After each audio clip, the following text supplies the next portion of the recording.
Vamos abrir a palavra do Senhor no Evangelho de Marcos. Nós vamos dar sequência à exposição do Evangelho de Marcos. Estamos no capítulo 14. Com a graça de Deus, estamos caminhando para o final dessa série de exposições no Evangelho de Marcos. E o Senhor tem nos dado a graça já há um tempo de estarmos meditando neste precioso Evangelho. Então, Marcos capítulo 14, nós vamos ler do verso 12 até o verso 26, agora pela manhã, e à noite daremos sequência à exposição deste capítulo. Marcos 14, do 12 ao 26, palavra do Senhor para os nossos corações. Você que está em casa, por favor, também, pega aí a sua Bíblia e separe esse tempo exclusivamente para meditar na palavra do Senhor. Diz assim a palavra de Deus: E no primeiro dia da festa dos pães sem fermento, quando tradicionalmente se sacrificava o cordeiro pascal, os discípulos de Jesus o consultaram: Onde desejas que vamos e façamos os preparativos para ceares a Páscoa? Então, ele enviou 2 de seus discípulos, instruindo-lhes: Ide à cidade, e certo homem carregando um cântaro de água virá ao vosso encontro. Segui-o e dizei ao proprietário da casa onde ele entrar, que o mestre deseja saber: Onde está a minha sala de jantar, onde cearei a Páscoa com os meus discípulos? E aquele homem vos mostrará um amplo cenáculo, todo mobiliado e pronto. Ali fazei os preparativos. Partiram, pois, os discípulos e chegaram na entrada da cidade, onde encontraram tudo como Jesus lhes havia predito. E ali prepararam a Páscoa. Ao pôr do sol, chegou Jesus com os seus 12, e quando estavam ceando, reclinados à mesa, Jesus lhes revelou: Com toda certeza vos afirmo que um dentre vós, este que come comigo, me trairá. Eles ficaram consternados e lhe afirmavam: É certo que não será eu. Mas asseverou-lhe Jesus: É um dos 12, aquele que come comigo do mesmo prato. O Filho do Homem vai, conforme está escrito a respeito dele. No entanto, infeliz daquele que trai o Filho do Homem. Melhor lhe fora jamais haver nascido. E enquanto ceavam, tomou Jesus um pão e, tendo dado graças, o partiu e o serviu aos seus discípulos, declarando: Tomai, isto é o meu corpo. Em seguida, tomou Jesus um cálice, deu graças e o entregou aos discípulos, e todos beberam dele. Então lhes revelou: Isto é o meu sangue, sangue da aliança, o qual é derramado para o bem de muitos. Com toda certeza vos afirmo que não voltarei a beber do fruto da videira até aquele dia em que beberei o vinho novo no reino de Deus. E, depois de haverem cantado um salmo, partiram para o Monte das Oliveiras. Vamos orar ao Senhor mais uma vez, meus irmãos, suplicando a Ele que nos ajude, nos oriente, nos abra a porta à palavra, fale ao nosso coração de uma forma toda especial nesta manhã. Pai, muito obrigado pela Tua palavra, pelos ensinos tão preciosos que ela tem para nós. Obrigado por esta série no Evangelho de Marcos e o quanto ela tem nos edificado, nos instruído e transformado a nossa vida. Agora que, mais uma vez, estamos diante deste Evangelho bendito e sacrossanto, Nós pedimos que o Senhor nos ajude, nos oriente, nos dê discernimento espiritual, iluminação e especialmente intrepidez para ministrar a Tua palavra com fidelidade. Fala ao coração da Tua igreja, Senhor, neste dia tão especial que é o dia da ressurreição do Senhor Jesus Cristo. Que as palavras dos meus lábios e o meditar do meu coração sejam agradáveis na Tua presença, ó Senhor, rocha minha e Redentor meu. Amém. Mantenha aí a sua Bíblia aberta para que a gente possa considerar o texto sagrado e extrair dele as lições para o nosso coração. Meus irmãos, pesquisando sobre esse texto, eu achei uma observação de um comentarista muito interessante. Ele chamava atenção para o fato de que parece que é instinto nosso, do ser humano, ou algo plantado por Deus no coração de todos nós, que toda vez que nós temos algo de especial nas nossas vidas, nós queremos comemorar com uma bela refeição, com um momento assim agradável, com os nossos familiares, amigos, com as pessoas que nós amamos, que nós apreciamos. Então nós sentamos à mesa e tomamos uma bela refeição, uma ceia. Você passou no Enem, você quer comemorar com os amigos numa pizzaria ou num local de lanche. Você acabou de completar mais um ano de vida, você quer comemorar num restaurante bom e por aí vai. Faz parte da natureza humana esse desejo de marcar os momentos importantes da nossa vida com uma refeição, com uma ceia. As festas judaicas, elas tinham também este propósito. Nós vemos no Antigo Testamento que o Senhor estabeleceu pelo menos 7 festas fixas em Israel. E todas elas tinham um propósito de marcar um momento histórico na vida do povo de Israel. Havia algo de especial naquele dia, naquele contexto, e aí o povo de Israel, geralmente, instruído pelo Senhor, eles deveriam reunir-se, fazer uma festa, um banquete, e ali celebrar diante do Senhor e colocar aquilo como um memorial. Pois bem, dentre as festas de Israel, aquela que mais se destacou foi a festa da Páscoa e a festa dos pães asmos. A festa da Páscoa é a festa que ganha mais notoriedade no contexto judaico, até porque é uma das primeiras festas estabelecidas. E nós já vimos aqui que no período da Páscoa, a população de Jerusalém quintuplicava, porque todo judeu que estava num raio de pelo menos 28 quilômetros de Jerusalém, ele era obrigado a vir a Jerusalém para celebrar a festa da Páscoa. Então, se Jerusalém tinha, nesse período, 50 mil habitantes, no período da festa da Páscoa ia para 250 mil, 300 mil habitantes. Flávio José chega a citar que houve momentos da festa da Páscoa que você tinha ali 1 milhão de judeus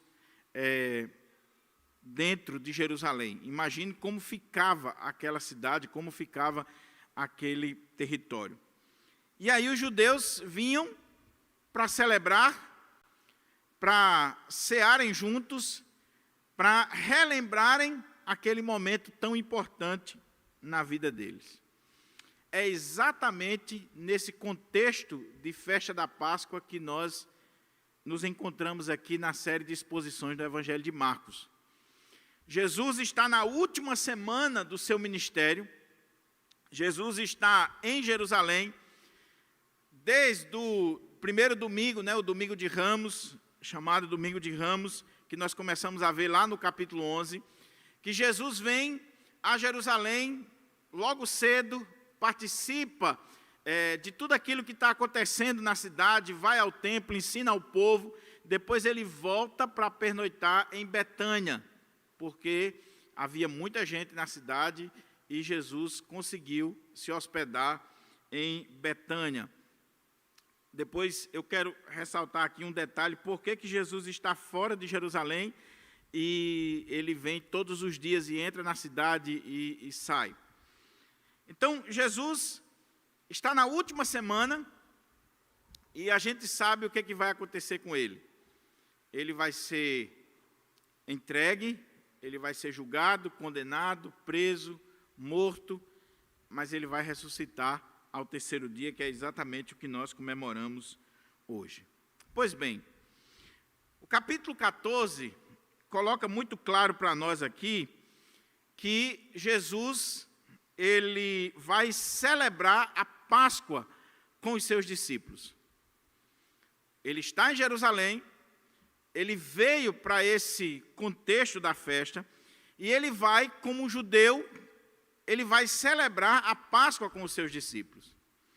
Porém, no meio dessa celebração, ele vai mudar aquela festa, ele vai dar um novo significado, um novo sentido, ele vai trazer algo de especial e de novo para os seus discípulos e daí para toda a igreja a partir deste momento. Porque apesar dele estar celebrando a Páscoa, ele vai transformar esse contexto da festa da Páscoa, ele vai transformar na celebração da ceia do Senhor, da Eucaristia, daquele momento que todos nós temos o privilégio de participar todos os meses na nossa igreja. É claro que no início dos primeiros séculos as igrejas celebravam toda vez que se reuniam, mas hoje nós celebramos uma vez por mês.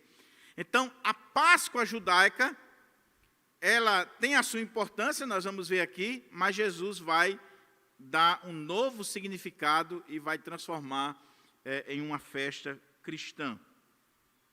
Nós já vimos do verso 1 a 11, foi a mensagem anterior, quando havia uma estratégia da liderança judaica de prender Jesus, de matar Jesus, eles estavam arquitetando esse plano, mas eles não queriam fazer durante a festa da Páscoa, eles não queriam chamar a atenção das pessoas, criar um tumulto, até porque nesse período Jerusalém, por causa da quantidade de pessoas que vinham para Jerusalém, era muito fiscalizada pelo Império Romano. As tropas romanas se mudavam para Jerusalém, alguns dizem que o próprio imperador ia para Jerusalém nesse período, porque ficava preocupado de alguma insurreição, algum levante, algum tumulto do povo judeu. Então, a liderança não queria problema, nem com o povo, nem com o exército romano.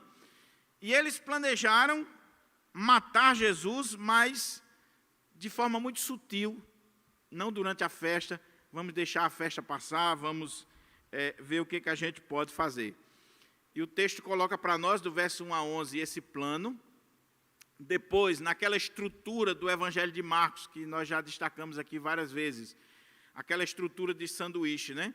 Que ele começa a tratar de um assunto, aí ele coloca algo no meio e depois ele volta àquele assunto. Ele narra o exemplo daquela mulher que trouxe um perfume precioso e quebrou o vaso e derramou aquele perfume ungindo Jesus. E aí os discípulos ficam irritados, irados com aquela mulher, porque ela cometeu um erro grave, um desperdício, um perfume que custava o salário de um ano de um trabalhador comum. Então, como é que ela desperdiçava aquilo? Poderia ser dado aos pobres esse valor, ajudar aos pobres. E aí João vai colocar que não tinha nada de cuidado com os pobres, é que Judas era ladrão, ele roubava o dinheiro que se colocava na bolsa das ofertas, e quando ele viu aquela mulher colocando esse volume todo de dinheiro ali diante do Senhor, através desse vaso quebrado, ele fica irritado. Aí o texto volta, dizendo que Judas sai para fazer uma proposta à liderança de como ele poderia entregar o Senhor. Ele acerta com aqueles líderes que vai entregar o Senhor de forma sutil, secreta, vai dar um jeito de entregá-lo. Pois bem, chega o versículo 12, que nós estaremos meditando agora. Diz o texto que, e no primeiro dia da festa dos pães sem fermento, quando tradicionalmente se sacrificava o cordeiro pascal, os discípulos de Jesus o consultaram: onde desejas que vamos e façamos os preparativos para cear a Páscoa? Se você olhar a cronologia, se você comparar os evangelhos sinóticos e também o evangelho de João, que trata disso aqui, você vai ver que o relato anterior aconteceu na terça-feira. Na quarta-feira nós não sabemos aonde Jesus pernoitou, o texto não diz.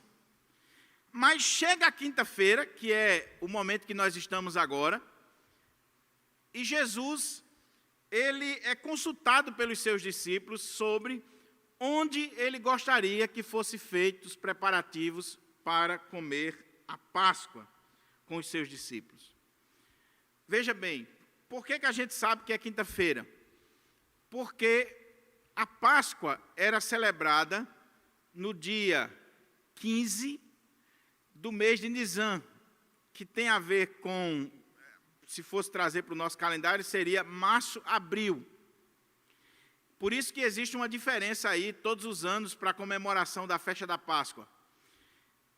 Os discípulos, eles precisavam preparar o cordeiro, preparar as ervas, preparar o vinho, preparar o lugar para celebrarem a Páscoa.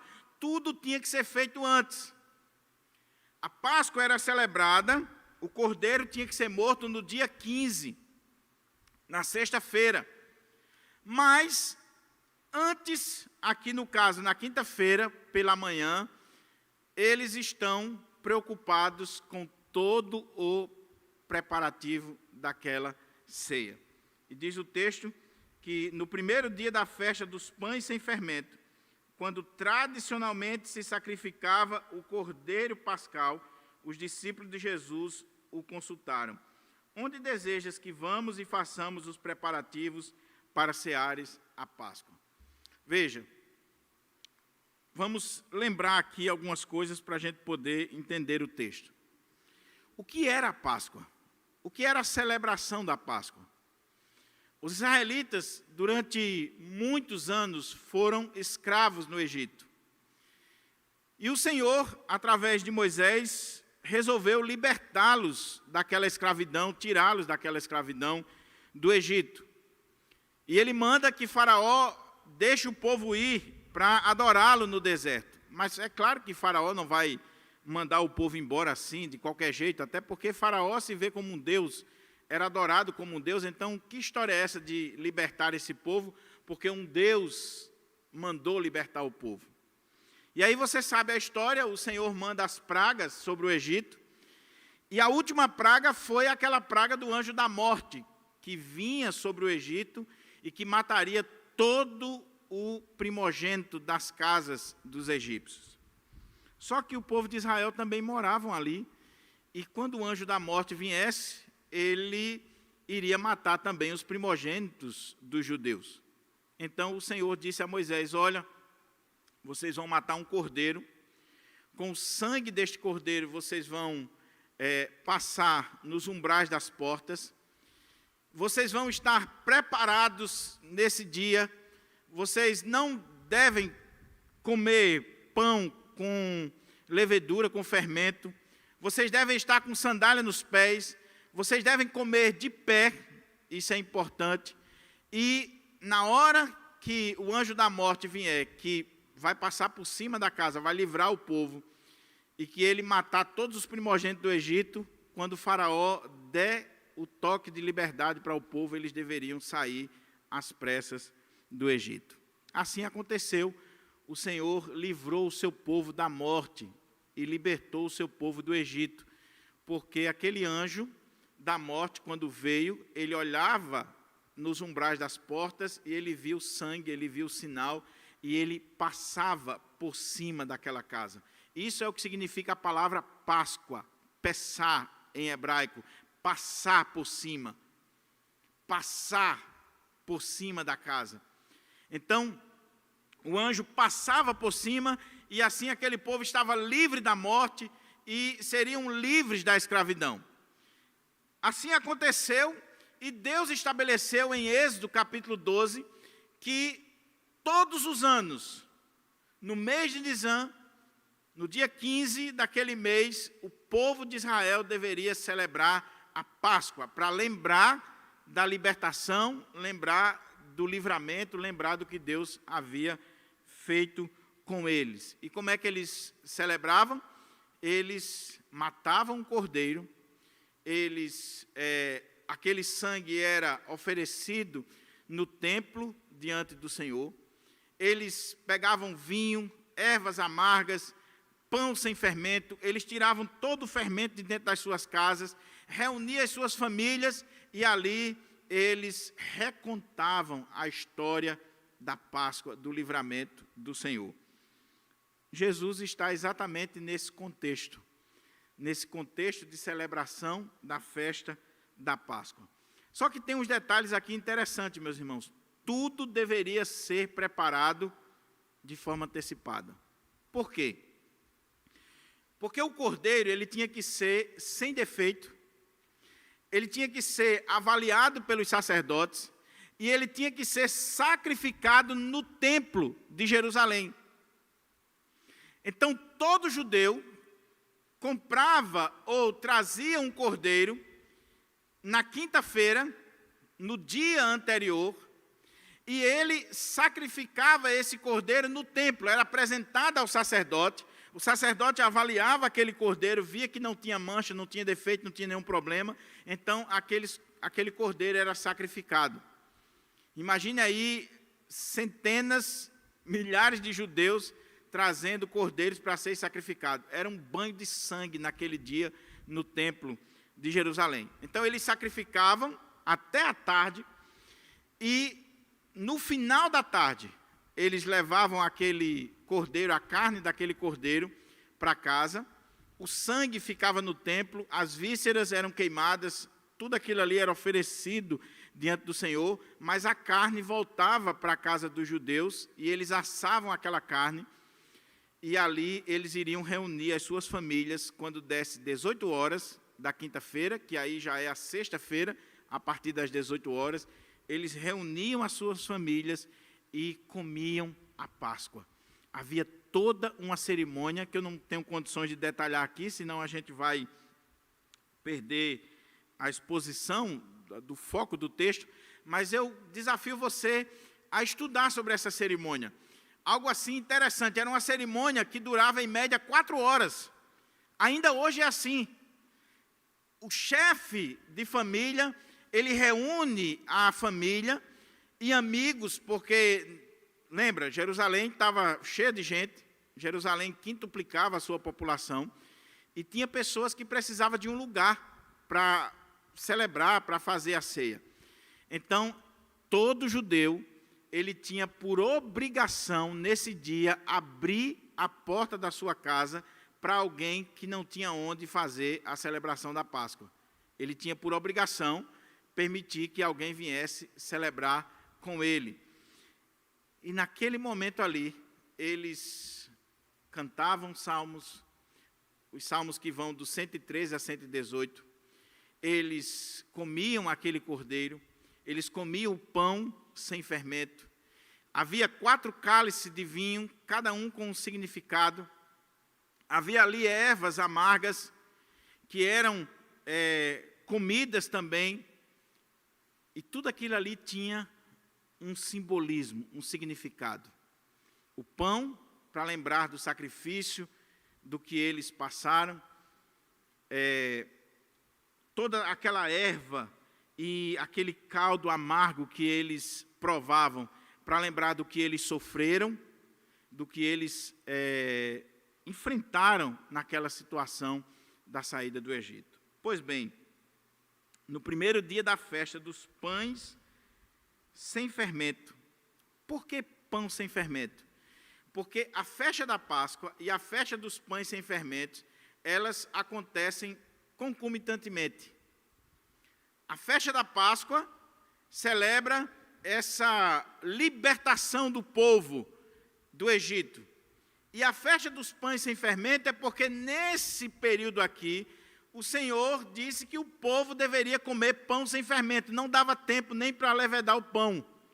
Eles iam comer apressadamente, eles iam comer de pé, e eles não podiam esperar para fermentar o pão. Eles tinham que comer o pão sem fermento. E há duas festas que elas vão se entrelaçar, que é a festa da Páscoa e a festa do pão sem fermento. Rusto Gonzalez, no seu livro A Semana Santa, que acabou de ser lançado pela CPAD, ele que é um grande historiador, ele diz que essas duas festas, ao longo da história, elas vão se entrelaçando a ponto de chegar ao que chegou hoje no mundo, chamado a Semana Santa. Então, por isso que ele está dizendo aqui que no primeiro dia da festa dos pães sem fermento, quando tradicionalmente se sacrificava o cordeiro, ou seja, naquele dia de sacrificar o cordeiro, que era quinta-feira, se preparando para as 18 horas, que seria o início da sexta-feira, naquele dia que se sacrificava o cordeiro pascal, os discípulos de Jesus o consultaram. Onde desejas que vamos e façamos os preparativos para ceares a Páscoa? Então ele enviou 2 de seus discípulos, instruindo-lhes: ide à cidade, e certo homem, carregando um cântaro de água, virá ao vosso encontro. Segui-o e dizei-o ao proprietário da casa, onde ele entrar, que o mestre deseja saber: onde está a minha sala de jantar, onde cearei a Páscoa com os meus discípulos? E aquele homem vos mostrará um amplo cenáculo, todo mobiliado e pronto. Ali fazei os preparativos. É interessante, meus irmãos, que quando a gente compara o texto dos evangelhos, e principalmente quando a gente olha à luz da língua original, os comentaristas chamam a atenção para o fato de os discípulos estarem perguntando: onde queres que nós façamos a sua Páscoa? Já existe no coração dos discípulos essa ideia, esse impulso dado pelo próprio Deus, de que aquela Páscoa tinha um gosto a mais, tinha algo de especial. Era a Páscoa do Senhor. Jesus havia deixado muito claro que ele desejava celebrar essa Páscoa. Ele tinha deixado isso muito claro para os discípulos. E eles estão preocupados. Onde é que o Senhor quer que a gente celebre a sua Páscoa? Esse momento especial que o Senhor tanto deseja. E aí Jesus vai dar algumas informações interessantes. Ele diz: olha, vocês vão a Jerusalém. Então ele ainda não está em Jerusalém, ele está fora. Vocês vão entrar na cidade e vocês vão encontrar um homem com um cântaro de água no ombro. Aí vocês sigam esse homem e na casa que ele entrar, vocês vão lá e perguntam ao dono da casa: olha, onde é que está a sala aqui que o mestre, ele está perguntando onde é que está a sala que ele vai comer a ceia com os seus discípulos. Não é interessante isso aqui? Como é que a gente entende isso aqui? Primeiro, lembre-se do contexto. O contexto é que a liderança judaica, ela está preparada para prender Jesus, para matar Jesus. Eles estão tramando, já há vários dias, que eles estão tramando a morte de Jesus. Eles querem pegar Jesus em algum erro, como o capítulo iniciou dizendo. Judas já havia conversado com eles. Então, eles querem fazer alguma coisa para que essa prisão de Jesus não aconteça durante a festa. Então, ou eles pegam Jesus antes ou depois. Antes está difícil, porque eles estão com medo do povo. Em todo o beco de Jerusalém tinha gente. Então, eles querem esperar para depois. Só que Jesus, sabendo da trama, Jesus vai agir em segredo. Ele precisava ir a Jerusalém. Ele precisava entrar em Jerusalém. Ele precisava celebrar a festa da Páscoa em Jerusalém, porque a ordem de Deus é que a Páscoa era celebrada em Jerusalém, dentro dos muros da cidade, não podia ser fora. Então Jesus tinha que entrar em Jerusalém. Mas se as autoridades queriam prendê-lo, queriam matá-lo, e aí, como é que ficava a situação? Então Jesus, ele está agindo de forma secreta. Alguns estudiosos dizem que ele está escondendo a informação até mesmo de Judas. Judas só vai saber próximo da hora do jantar, da celebração da Páscoa. Por quê? Porque ele envia 2 dos seus discípulos para fazer esses preparativos. E Lucas vai dizer para nós quem eram esses 2 discípulos: Pedro e João, o líder do colégio apostólico e aquele a quem Jesus amava. São os homens que o Senhor está mandando em missão para preparar aquele momento especial da festa da Páscoa. Ou seja, ele está agindo em segredo, ele já havia tomado todas as providências antes para que chegasse a esse momento. Há uma discussão aqui dos estudiosos se esse texto está querendo mostrar para nós a presciência de Jesus, ou seja, se Jesus já está vendo antecipadamente tudo aquilo, ou se nesse primeiro momento simplesmente está mostrando a previdência de Jesus. Jesus conversou com aquele dono da casa, que a gente vai ver aqui mais ou menos quem é. Jesus acertou com aquele rapaz do cântaro. Jesus já deixou tudo agendado, antecipado para aquele dia da festa. Veja, meus irmãos, como é interessante isso aqui, e talvez a gente pudesse abrir um parênteses, que o próprio Filho de Deus não agia de supetão, não agia sem planejar, não agia de qualquer maneira. E a gente precisa aprender essa lição aqui.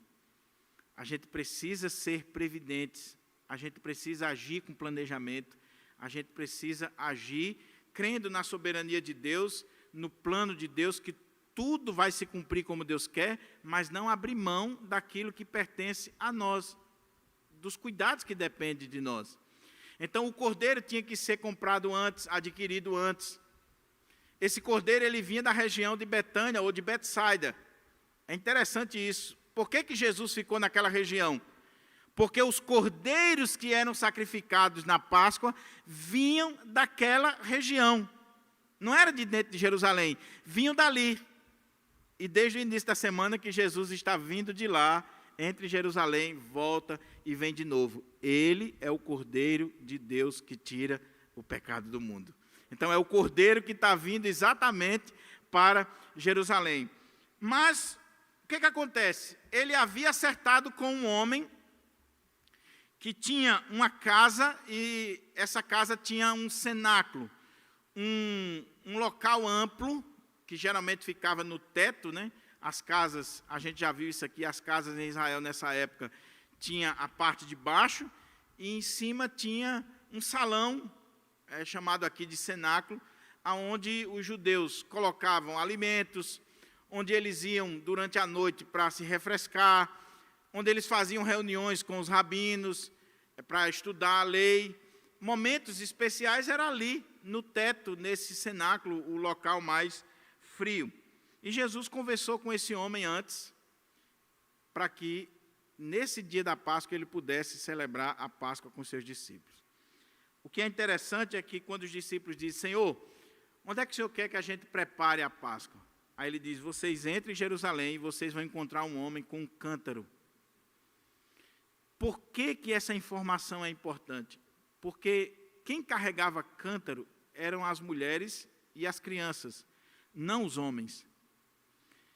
Os homens carregavam água em odres, em recipientes feitos de peles de animais. As mulheres é que carregavam água em um cântaro, em um jarro. E as crianças também. Então, essa informação que o Senhor deu para os discípulos era algo precioso, porque assim que eles entrassem em Jerusalém, se tivesse um homem com um cântaro, era logo identificado. Porque todos os outros estavam com odres. Aí Jesus diz, olha, aí vocês sigam aquele homem, e na casa que ele entrar, vocês falem com o dono da casa, de que o mestre está perguntando onde é que está a sala, para ele celebrar a Páscoa com seus discípulos.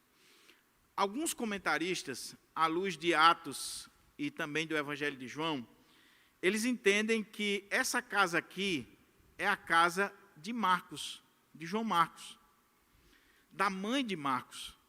Que esse dono da casa poderia ser o pai de Marcos e que esse homem que estava carregando o cântaro poderia ser o próprio Marcos, que já sabia de tudo que Jesus havia conversado, que a coisa deveria ser mantida em segredo por causa das autoridades judaicas, das lideranças que estavam querendo prender Jesus, frustrar, né, o plano de Jesus. Então, ele vai providenciar esse homem aqui do cântaro. Muitos entendem que ele foi quem providenciou o cordeiro, e que ele vai buscar água com esse cântaro para dar a dica para os discípulos e levar os discípulos até aquela casa. Nós não podemos afirmar, existem evidências, porque quando você olha lá em Atos, você vai ver que a igreja passa a se reunir na casa de Maria, mãe de Marcos, e era a única casa que tinha um cenáculo, aparece lá em Atos, que era um cenáculo, onde o Senhor vai se reunir, onde a igreja do Senhor vai se reunir em vários momentos. Então, pode ser, o texto não deixa claro, mas pode ser. O fato é que os discípulos vão, e diz o texto, partiram, pois, os discípulos e chegaram à entrada da cidade, onde encontraram tudo como Jesus lhes havia predito, e ali prepararam a Páscoa. O que eles prepararam? O cordeiro tinha que ser preparado antecipado, então já tinha sido adquirido, e agora eles vão ao templo. Não é Jesus que vai ao templo, porque se Jesus fosse ao templo, as autoridades religiosas iriam pegá-lo. Então, aquele homem ou os próprios discípulos vão ao templo no período da tarde, sacrificam o cordeiro, o sangue é derramado, as vísceras é deixada, e eles trazem o cordeiro para aquela casa. Eles preparam vinho, eles preparam o pão, as ervas, eles preparam todo aquele jantar, toda a mobília já estava pronta, eles prepararam tudo para celebrarem a Páscoa. Até aqui, meus irmãos, nada em comum, a não ser esses detalhezinhos do segredo, o homem com cântaro, a casa, e por aí vai. Só que diz o texto que, ao pôr do sol, chegou Jesus com seus 12. Agora, você vai ver que chega às 18 horas, está chegando a sexta-feira, e é o dia para celebrar a Páscoa. É exatamente o dia que o cordeiro era colocado, né, como esse sacrifício pelo povo. E quando estavam ceando, sentados à mesa, reclinados à mesa, Jesus lhes revelou: com toda certeza vos afirmo que um dentre vós, este que come comigo, me trairá. Eles ficaram consternados e lhes afirmavam: é certo que não sou eu. Mas Jesus asseverou-lhes: é um dos 12, aquele que come comigo do mesmo prato. O Filho do Homem vai, conforme está escrito a respeito dele. No entanto, infeliz daquele que trai o Filho do Homem, melhor lhe fora jamais haver nascido. O relato de Marcos, ele é condensado. Você precisa ler João e comparar com os outros evangelhos para pegar os detalhes. Se você ler capítulo 14, 15, 16, 17 de João, você vai ver ali o que aconteceu nesse contexto aqui, nessa noite, nesse jantar. Jesus lava os pés dos discípulos, Jesus traz aquele sermão tão extraordinário sobre a casa do Pai, Jesus vai orar por aqueles discípulos, e aí, quando eles começam a tomar a ceia de Páscoa, a celebrar aquela Páscoa, de repente, diz o texto que eles estando reclinados à mesa. Por que Marcos está chamando a atenção para esse aspecto, que eles estavam reclinados à mesa? Você sabe que a mesa, no contexto judaico, não é uma mesa alta como essa. Era baixinho, quase que rente ao chão. E no contexto da festa da Páscoa, todos deveriam comer reclinados, em almofadas, em poltronas que desse com que eles praticamente se deitassem. Por que isso? Porque na primeira Páscoa, eles comeram de pé.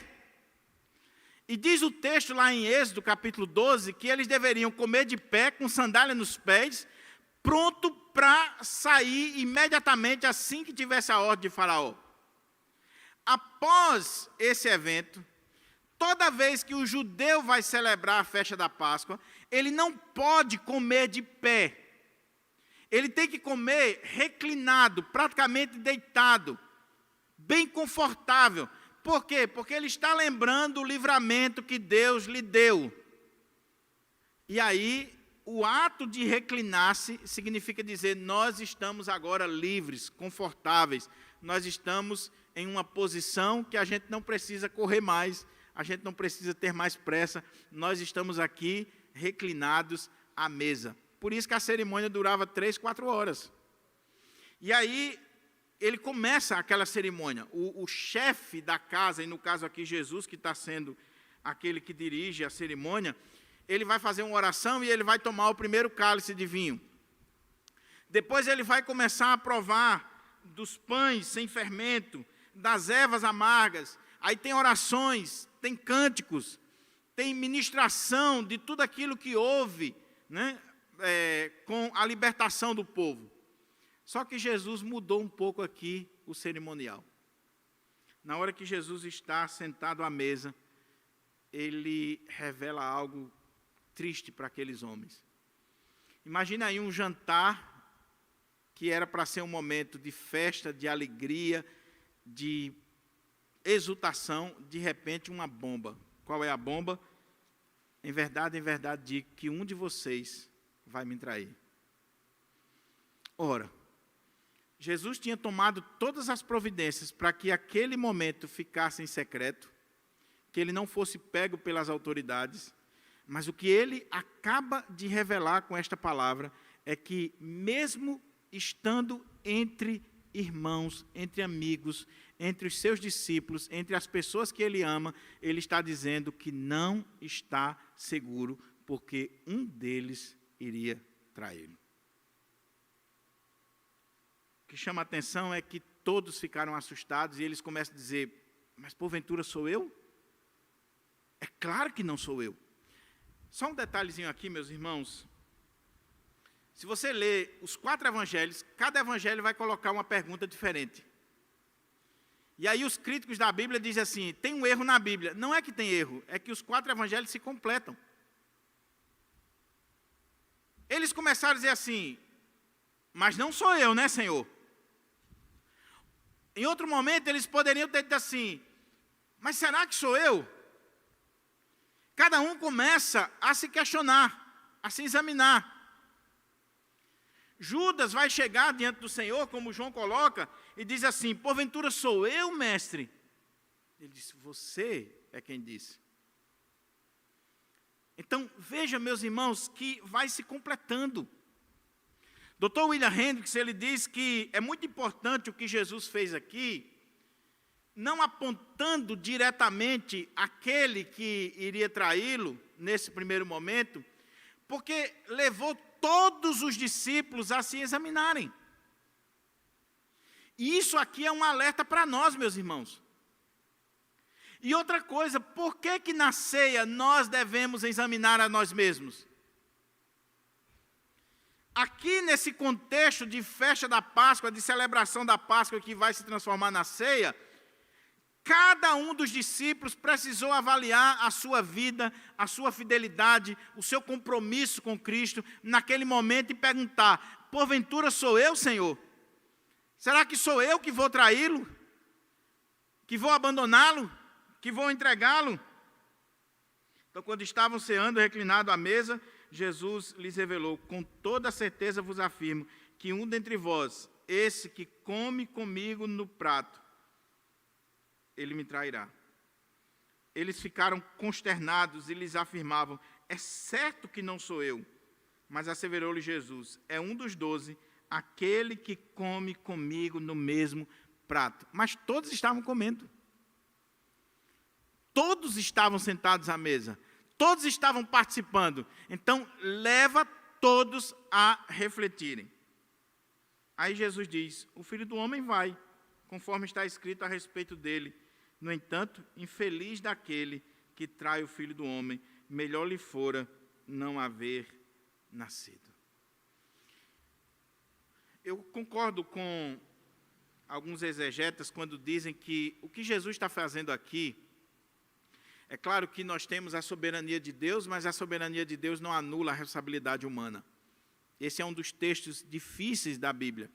Por quê? Primeiro, o que levou Judas a trair o Senhor? A gente já viu aqui na mensagem anterior algumas coisas que podem ter levado Judas a trair o Senhor. Segundo, será que Judas poderia ter feito diferente? Não ter agido dessa forma? Porque parece que dá a impressão aqui que Jesus está dando uma segunda chance, para que ele reflita, para que ele pense no que ele está fazendo. E Jesus está dizendo assim: olha, o Filho do Homem vai, conforme está escrito, vai se cumprir. Mas ai daquele por quem o Filho do Homem está sendo traído. E nem estas palavras, meus irmãos, levou Judas a refletir, a parar para pensar no que ele estava fazendo. Ele já tinha se comprometido. Então veja, esse homem está sentado à mesa com o Senhor. Esse homem está ouvindo a advertência do Senhor. Esse homem está tendo todo esse cuidado do Senhor. A Bíblia vai colocar, principalmente no Evangelho de João, que é mais detalhista, que o Senhor Jesus pega um bocado molhado e dá a Judas. E a maioria dos estudiosos dizem que quando você dava o bocado molhado a alguém, é porque você estava honrando aquela pessoa. Você estava demonstrando o seu amor, o seu respeito, o seu carinho. Quando o dono da casa, o chefe da casa, pegava o pão, o bocado molhado e dava para alguém, aquilo ali era honra, era respeito, era amor. Jesus dá o bocado molhado para Judas. E nem isso faz Judas refletir. Pelo contrário, diz que quando Jesus deu o bocado molhado, o que aconteceu que João declara? Que Satanás entrou em Judas. Que o diabo agiu nele ali, naquele momento. E eu estava ouvindo uma exposição do Dr. Augusto Nicodemos nesse texto, ele chamou a atenção para algo interessantíssimo. Meu irmão, veja que naquele momento de Páscoa, ainda não é a ceia, por favor. Naquele momento de celebração da Páscoa, daquele jantar com Jesus, Jesus ministrando a palavra, Jesus trazendo toda aquela riqueza do reino de Deus para os apóstolos, naquele momento ali, Satanás entrou em Judas, e ele não babou, ele não ficou sapateando, ele não deu nenhum sinal. Pelo contrário, os demais discípulos não estavam entendendo nada, estavam achando que eles eram o problema. E Dr. Augusto Nicodemos chama a atenção para o seguinte: cuidado, porque às vezes a gente fica com medo quando o diabo se manifesta com uma pessoa endemoniada na igreja, mas o problema é quando o diabo está possuindo alguém e ela está sorrindo. Ela não está dando nenhuma demonstração de que está sendo usada pelo inimigo. Ela está participando do louvor, está participando da ceia, está participando dos cultos, está tudo ocorrendo bem. Ela não dá sinal de que está possuída pelo diabo. Judas estava possuído pelo diabo, e quando Jesus dá o bocado molhado que o diabo entra nele, Jesus diz: o que tem para fazer, faz depressa, e ele sai dali imediatamente para ir entregar Jesus, porque agora ele está completamente possuído por Satanás. A gente não pode esquecer isso, meus irmãos. Tem um cântico que diz assim: quando eu cheguei aqui, o meu Senhor já estava. Mas não duvido não, que às vezes o diabo também está. E chegou primeiro. Lá em Zacarias diz que o profeta estava profetizando no púlpito e o diabo estava, o inimigo estava no púlpito. Então, Veja o que aconteceu aqui. Jesus está sendo traído por aquele que ele mais honrou, que ele mais amou, numa festa, num jantar, num momento de alegria, ele está sendo traído por aquele que jamais alguém imaginaria que ele seria traído. É claro que ele está fazendo eco aqui ao Salmo 41, verso 9 e 10. Aquele que come comigo no prato, levantou contra mim o seu calcanhar. A traição, meus irmãos, ela dói porque ela nunca acontece com alguém distante. Ela sempre acontece com alguém que você honra, alguém que você ama, alguém que você respeita, alguém que você coloca na mesa da sua casa, alguém que você tratou da melhor forma possível e depois, porque está possuída por Satanás, influenciada por Satanás, essa pessoa se levanta contra você e tenta destruir você. Foi o que aconteceu aqui. Judas foi honrado, era o tesoureiro do colégio apostólico, foi chamado para ser apóstolo, estava com Jesus, ouviu Jesus, sentou à mesa com Jesus, recebeu o bocado molhado, mas mesmo assim, ele vai dar sequência àquele plano maligno. Aquele homem, melhor lhe fora não haver nascido. Eu não sei se foi Matthew Henry, mas ele diz assim, que no dia do juízo, muitas pessoas vão descobrir que a melhor coisa que deveria ter acontecido na vida dela era nunca ter nascido. Por quê? Porque estão distantes do reino de Deus. Mas aí, quando a gente compara os evangelhos, Judas sai para cumprir o seu plano, e Jesus continua naquela ceia com os seus discípulos, com os 12, e diz que, enquanto ceavam, tomou Jesus um pão e, tendo dado graças, o partiu e o serviu aos discípulos, declarando, tomai, isto é o meu corpo. Em seguida, tomou Jesus um cálice, deu graças e o entregou aos discípulos e todos beberam dele. Então lhes revelou, isto é o meu sangue da aliança, o qual é derramado em favor de muitos. Com toda certeza vos afirmo que não voltarei a beber do fruto da videira até aquele dia em que o beberei o vinho novo no reino de Deus. E depois de haverem cantado um salmo, partiram para o Monte das Oliveiras. No contexto da festa da Páscoa, que Jesus está celebrando com os seus apóstolos, com os seus discípulos, ele vai instituir o sacramento da ceia. E, meus irmãos, aqui está a beleza do Evangelho. Porque a ceia, o sacramento da ceia, não é uma coisa de somenos importância. Tem se tornado ao longo do tempo. Eu venho de uma geração que o culto de Santa Ceia era um dos cultos mais privilegiados da igreja, onde o povo tinha todo um cuidado, a roupa era diferente, o clima completamente diferente.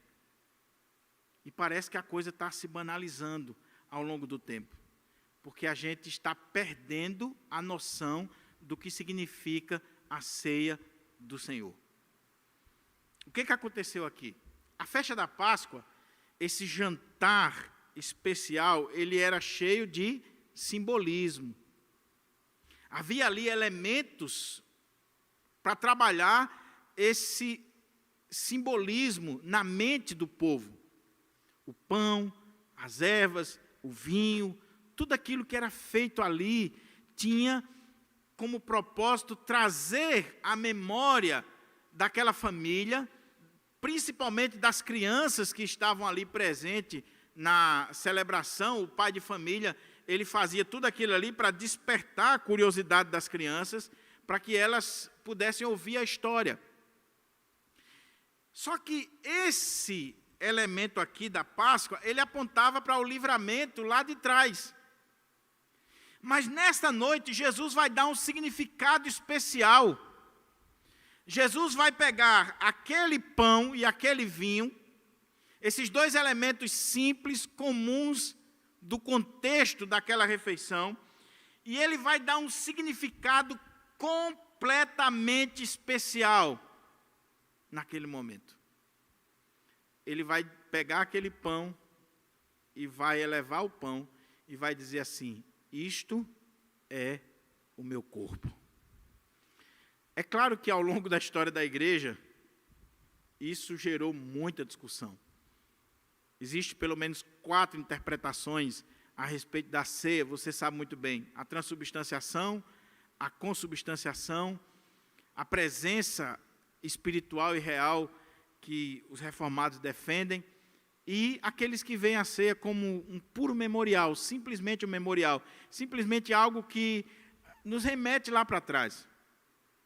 Mas sem entrar nessa polêmica, me restringindo ao texto, é claro que o texto, quando a gente lê o que Marcos está colocando aqui, não tem como a gente defender a transubstanciação. Porque quando Jesus coloca aquele pão diante daqueles homens, e ele diz: isto é o meu corpo, Jesus está ali, e eles estão vendo Jesus e vendo aquele pão. Então, não é algo literal, mas aquele pão, ele traz de fato esse significado de que, o que Jesus está querendo passar aqui? Na língua aramaica, o que Jesus está dizendo é: eu sou isso aqui. É isso que ele está dizendo.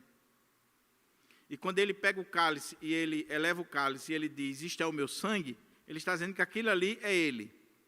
Mas em que sentido? Qual é o propósito?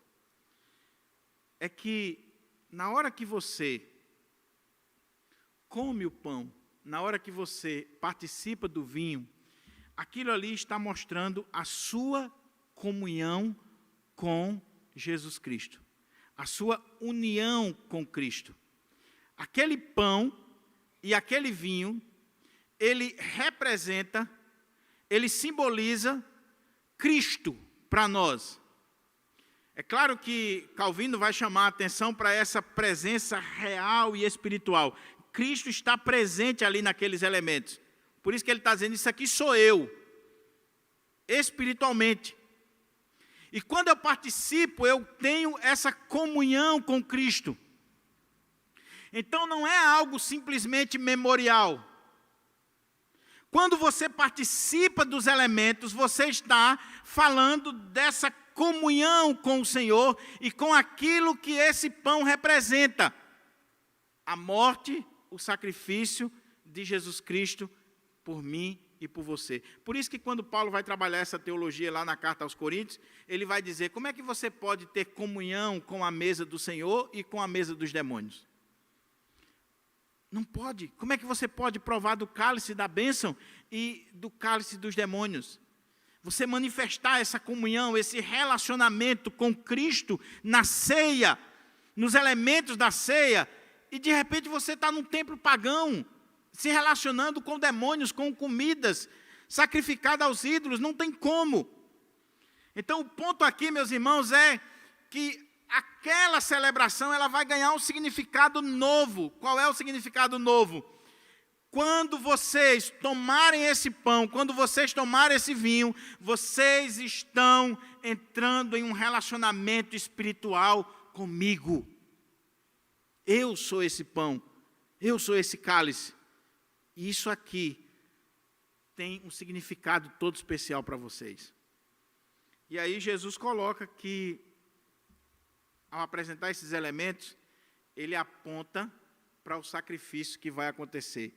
O corpo que será traspassado, o vinho que significa esse sangue que será derramado em favor de muitos. Em favor de muitos.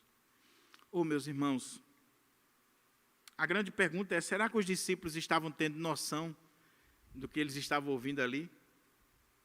Eles estavam lembrando da Páscoa, o livramento, da morte, da escravidão, de tudo aquilo, e o cordeiro que foi sacrificado, o sangue do cordeiro que foi colocado nas portas, e por causa daquele sangue eles foram libertos. Eles estão tendo todo aquele simbolismo da Páscoa, mas agora o Senhor está dando um ressignificado, e está chamando a atenção para si, e está dizendo: olha, assim como o cordeiro foi morto para trazer vida, o sangue do Cordeiro foi derramado e foi colocado para trazer livramento, o meu corpo, o meu sangue vai ser derramado em favor de muitos, em resgate de muitos. Ele está falando da sua morte vicária, substitutiva e que é em favor de muitos.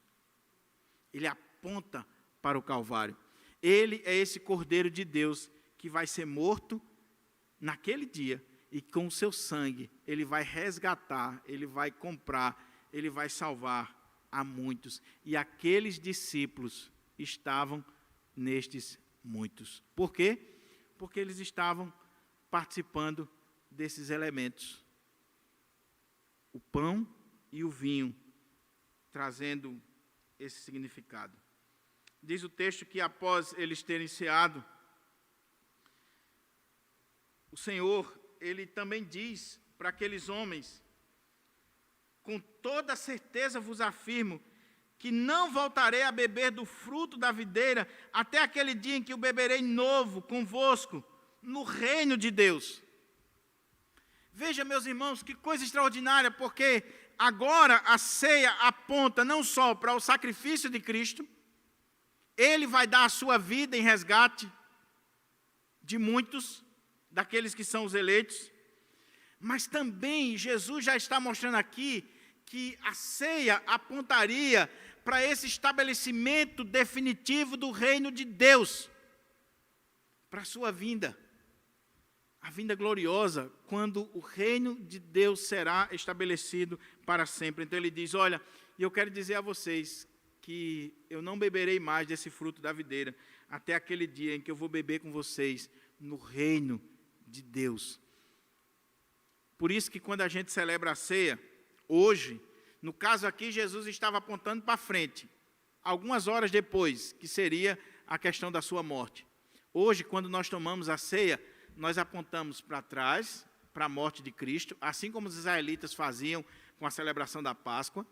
Nós olhamos para o presente, essa morte, esse sacrifício foi para nos resgatar, nós estamos sendo salvos, resgatados, comprados pelo Senhor, e nós olhamos para o futuro, nós anunciamos a morte do Senhor até que Ele venha.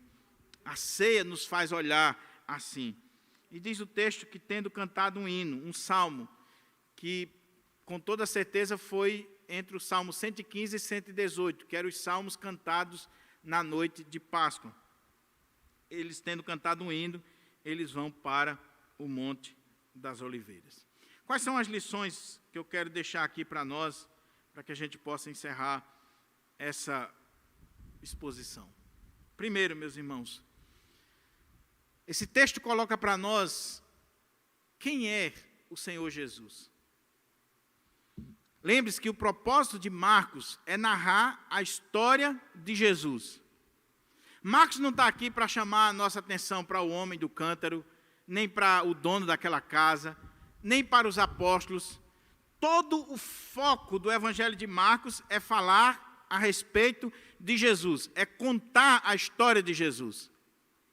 E o que ele está mostrando para nós? Que Jesus foi traído pelos líderes religiosos e Jesus foi traído pelos seus, por aqueles que ele mais amou, por aqueles que ele honrou. No caso aqui, Judas, mas depois, logo na sequência, ele vai ser abandonado por todos os apóstolos. É que a gente acha que só foi Judas que abandonou o Senhor. Não, todos o abandonaram, todos. E ele vai profetizar isso. E o que isso diz respeito, meus irmãos, para nós? É um alerta. É um alerta. Toda vez que nós participamos dos sacramentos, que nós participamos de um culto, que nós participamos de uma celebração na presença do Senhor, nós devemos perguntar, será que de fato eu estou aqui por causa de Jesus? Porque eu amo Jesus de todo o coração? Será que eu estou disposto a ir até as últimas consequências com Jesus? Ou eu estou aqui por outros motivos? É esse o ponto. Esse texto vai mostrar, meus irmãos, que eu e você, assim como os apóstolos, assim como Judas, nós somos fracos. Nós podemos participar de tantos privilégios, e somos tão privilegiados de participarmos da mesa do Senhor, de nos assentarmos à mesa do Senhor e, logo na sequência, trairmos o Senhor, abandonarmos o Senhor, dizer que não conhece. Os juramentos que nós fizemos no altar não se cumprem mais. E tantas coisas. Então, imagine o que estava passando no coração de Jesus, vendo que aqueles que estavam com ele à mesa, Judas e os demais, iriam abandoná-lo. Mas o que Marcos está colocando para nós é que, apesar da fragilidade dos discípulos, apesar da traição de Judas, apesar de tudo que eu e você somos, o Senhor continua nos amando, porque Ele é amor. Ele é amor. E o seu amor é infinito, insondável, imenso. Cá entre nós, meu irmão. Vamos falar a real aqui. Você ficaria na mesa com alguém que você sabe que vai lhe trair, que está lhe traindo? Você honraria essa pessoa? Você faz um jantar especial para ela? Talvez você faça, né, que você é muito crente. Jesus fez. E Jesus não fez para fazer média. Jesus não fez simplesmente por uma questão política. Jesus fez porque é da essência dele amar. Ele amava aqueles homens. Ele amava aquelas pessoas. E Ele está revelando ali esse grande amor de Deus que vai sacrificar o seu Filho por nós, para nos resgatar. Para nos resgatar. Esse amor de Jesus está sendo demonstrado aqui. Mas lembre-se, não só o amor de Jesus, a nossa fragilidade. A nossa fragilidade. Então, toda vez que você vier a um culto, toda vez que você participar da ceia, toda vez que você estiver diante dos sacramentos, que você estiver diante do Senhor, lembre-se do amor de Deus, da soberania de Deus, do cuidado de Deus, e olhe para você e comece a avaliar a sua vida. E faça como os apóstolos fizeram. Porventura sou eu, Senhor? Será que não sou eu? Será que não sou eu que vou trair o Senhor? Que vou provocar escândalo? Que vou fazer tantas e tantas coisas? Olhe para você, veja a sua fragilidade. Isso aqui, meus irmãos, é um alerta para nós, para a gente deixar de cuidar da vida dos outros e cuidar da nossa própria vida. Porque nem eu, nem você sabemos onde estaremos daqui a algumas horas, ou amanhã, ou daqui a um mês. Se Deus tirar a sua graça de nós, nós estaremos na sarjeta. Na sarjeta. Então, cá entre nós, baixa a bola aí, meu irmão. Baixa a bola, minha irmã. Você não é melhor do que Pedro, de que João, de que Tiago, de que André. Você não é melhor do que Judas. Cuidado. Não brinque com Satanás. Não brinque com as coisas de Deus. Não brinque com dinheiro. Não brinque com poder. Não brinque com aquilo que o mundo oferece. Quantos dos nossos que participaram aqui da ceia, dos batismos, do momento de louvor, de momento de pregação, e hoje estão no mundo, na sarjeta. Por quê? A outra lição, a Páscoa, a verdadeira Páscoa do crente, não é nem essa Páscoa mundana do comércio, do coelhinho de Páscoa, do chocolate, essa Páscoa pagã, e que os crentes deveriam tomar vergonha de estar instruindo os seus filhos à luz de uma Páscoa pagã. E já que eu estou falando dessa Páscoa pagã, vem a Páscoa, vem o São João e vem tantas e tantas coisas, e que muitas vezes nós pegamos os nossos filhos e introduzimos no paganismo. Não, pastor, mas é cultural, é cultura, é isso. Vai brincando. Então, cuidado com o paganismo, cuidado com essa mistura, esse sincretismo que acontece no Brasil e no mundo, de deturpar as coisas de Deus. Se você quer comer chocolate, coma, meu irmão, mas não faça nenhum tipo de alusão a que aquilo ali tem alguma coisa a ver com a Páscoa, ou que tem alguma coisa a ver com esse evento que a palavra de Deus coloca, porque não tem nada a ver.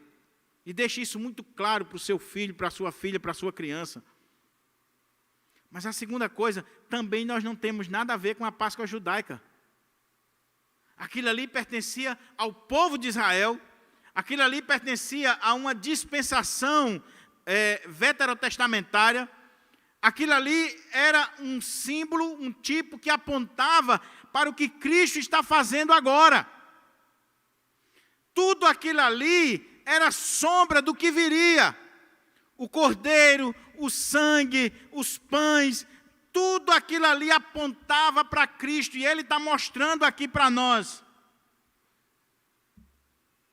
É muito triste, meus irmãos, quando as nossas igrejas presbiterianas, que se dizem reformadas, calvinistas, a gente vê pastor celebrando Páscoa, celebrando a festa da colheita, festa dos pães asmos. E o pior é quando bota a festa da colheita com a festa do São João para dizer que é uma coisa só e simplesmente está querendo dançar o arraiazinho, né? Então, para ficar bonito, vamos botar a festa da colheita. Ou então, São João com Cristo. Ô, meu irmão, toda vez que nós celebramos a ceia, nós estamos celebrando a Páscoa cristã. Toda vez que a igreja se reúne e parte o pão e toma do cálice, nós estamos celebrando a Páscoa cristã, a verdadeira Páscoa, o verdadeiro livramento da morte, o verdadeiro livramento da escravidão, o verdadeiro resgate que o Senhor nos deu, que foi quando o Cordeiro de Deus, santo, puro, perfeito, imaculado, sem nenhum defeito, morreu na cruz e derramou o seu sangue, e com esse sangue nós somos libertos da escravidão do pecado, nós somos comprados para Ele. Então, cuidado, meu irmão, com esse judaísmo que tem adentrado as nossas igrejas, que tem tomado conta das nossas igrejas. Parece que as pessoas não lêem a carta de Paulo aos Gálatas, nem lêem a carta aos Hebreus. Parece que nós não conhecemos mais que tudo aquilo ali era tipo, era sombra, apontava para Cristo. E que nós não temos mais compromisso com essas festas do Antigo Testamento. Então, se alguém quer chamar você para celebrar a Páscoa, seja a pagã, seja a judaica, você diz assim, não, eu já tenho a verdadeira Páscoa, é a ceia do Senhor, que aponta para o sacrifício de Cristo na cruz do Calvário, por mim, é a verdadeira Páscoa. E por último, o que esse texto coloca para nós, é esse sofrimento de Cristo para nos resgatar. O pão, o vinho, todo aquele aparato ali da festa da Páscoa, era para mostrar o sofrimento do povo judeu. E agora Jesus pega todos aqueles elementos para mostrar o sofrimento que ele iria enfrentar por nós. E meus irmãos, se eu disse lá atrás que naquele dia, em Jerusalém, era um banho de sangue com os cordeiros sendo sacrificados, nós vamos ter um banho de sangue com a morte de Jesus. Ele vai sofrer por nós. E quando nós lembramos disso, do que o Senhor sofreu, do que o Senhor passou, por mim e você, tem uma coisa que a gente precisa parar e refletir na nossa vida. Será que eu tenho sido grato a Deus por esse sacrifício, por essa morte, por esse sofrimento, por esse resgate que o Senhor realizou por mim? É por isso que Paulo vai dizer na carta aos Coríntios, que doideira é essa, meus irmãos, de vocês estarem seguindo homens, Paulo, Apolo, Pedro,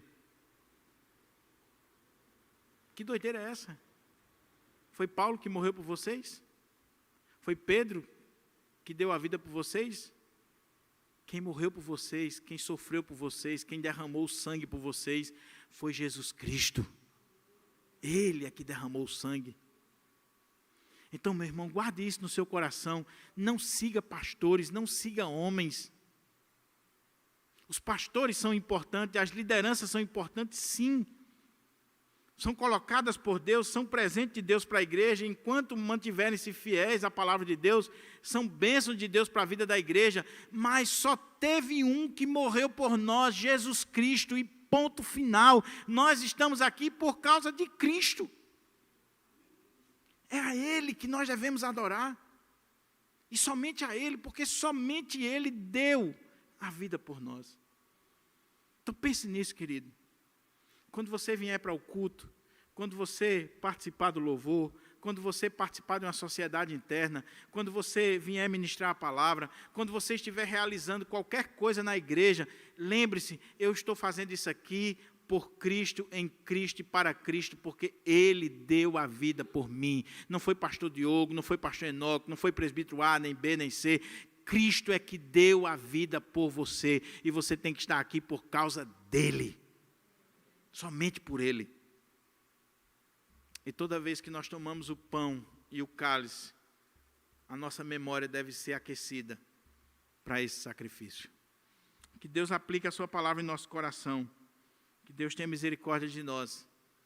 Que nós saiamos daqui celebrando a verdadeira Páscoa, a morte e a ressurreição do nosso Senhor. Curva a sua fronte, vamos orar.